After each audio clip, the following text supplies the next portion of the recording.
From Texas 19, Representative Jodey Arrington. Congressman Arrington, you stole the show at CPAC. Well, I can't very well drop the mic here on the radio, but Kurt, I had a blast with you.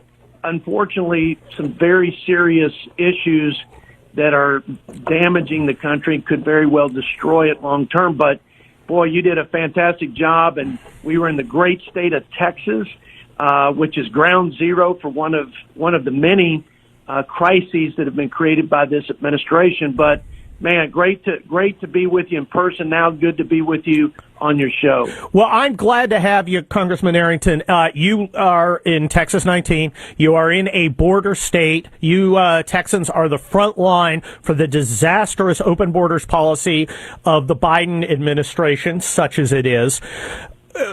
What is the effect on Texans? Just Texans. We know the effect on the U.S., but I mean, people who don't live on the front lines of this crisis, maybe they don't understand what's really going on. Well, it is an inundation. We are completely overwhelmed. Our local law enforcement can hardly deal with the increase in drugs and crime and gangs in our communities throughout Texas, and they're splitting time in support of our state troopers who are doing the job that the federal government has abdicated because of this administration. So that's just one element. Then you've got the fact that there are multitudes of variants. The latest is this Lambda variant of COVID that has worked its way up through Peru, and American citizens who test positive who are in, overseas, or let's just say in Mexico, they can't return to their own home and their families. But this administration is letting kids and families pour into this country. 20%, they say, is the positive rate. There was 900% increase in illegal immigrants crossing who had COVID over the last 2 weeks. So it's a crisis on multiple fronts, but right now the public safety threat is real, and this administration is partially enforcing Title 42, and they're talking about repealing it like they have the stay in Mexico policy, like they did the detention, the third safe country, et cetera, et cetera.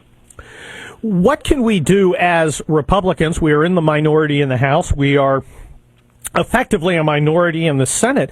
What can we do about this? Because, I keep hearing these people babbling about our democracy. Well, our democracy passed a law that said you can't come in here illegally, and we've got a president who decides I'm going to effectively repeal it without going through Congress. What can we do?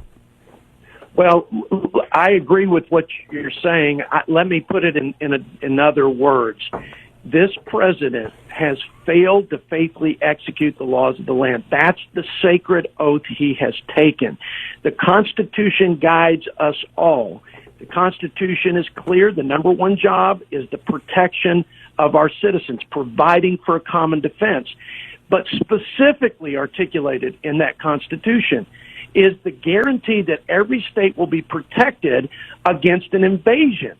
And Article 1, Section 10 says when that doesn't happen and there's an imminent threat to the American people or the citizens of a sovereign state, let's remember now that the federal government didn't create the sovereign states. The sovereign states created the federal government. And the Constitution is the chains that binds the mischief of the federal government and focuses it on its main mission. They have been completely derelict, and now states should exercise their rights. That's been my message. States are not passive victims of a failed federal government. They can take up where the federal government has failed and enforce the law, secure the border, prosecute the bad guys, and shut that thing down so that we can save our families, communities, and our economy from the cost of what's happening at the border because of this president. So would you recommend, Congressman Arrington, that Governor Abbott of Texas mobilize the Texas National Guard and put them on the border and repel these invaders? 100%. Well, why hasn't he? I don't know. You'll have to ask the governor. I know he's increased the measures of security. I know he's increased the engagement of the state troopers and the state National Guard, but this is not going away. There is no sign that this president will do anything but placate the left, and his vice president, who he says is the border czar, is the chief open borders advocate. So this isn't going to abate.